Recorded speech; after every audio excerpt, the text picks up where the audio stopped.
Hello, I'm Maryland medical malpractice attorney Marcus Boston, and the reason I'm shooting this video today is because in some instances, people are presented to a hospital with unexplained complaints of chest pains, either to not be screened for a possible heart attack, be discharged with indigestion, or some other diagnosis.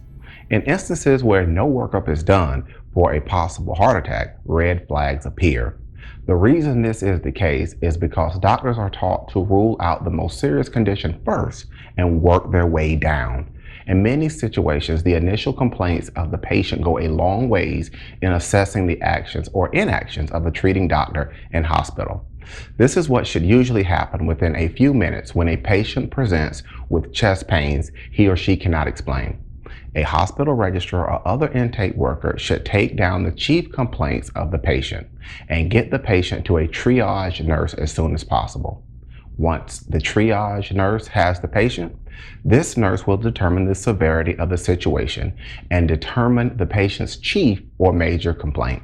If the chief complaint is chest pain, then the triage nurse should get the patient to a treatment area so further diagnosis of the problem can take place.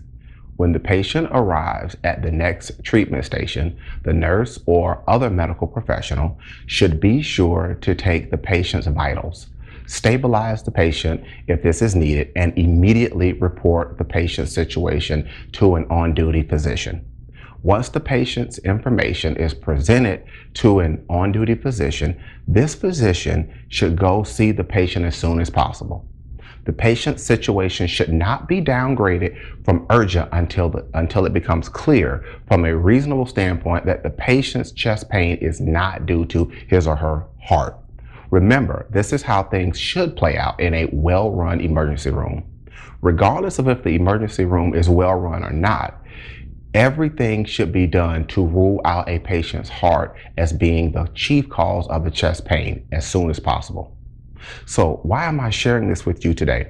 Because either some or none of these things may have been done in your loved one's case.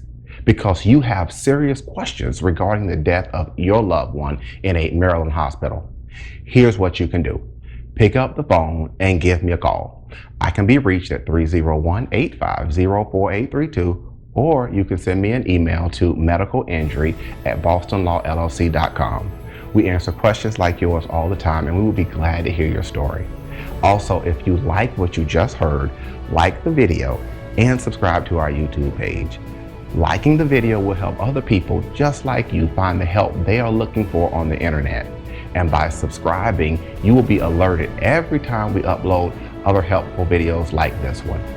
Boston Law Group LLC is a Maryland medical malpractice law firm helping victims of medical malpractice throughout the state.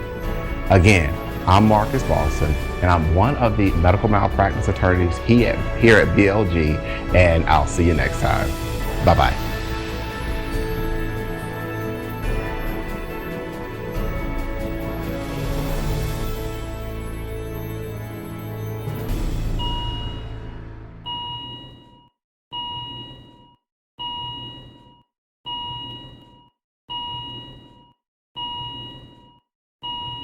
When your doctor acts as if you aren't even there, you deserve answers.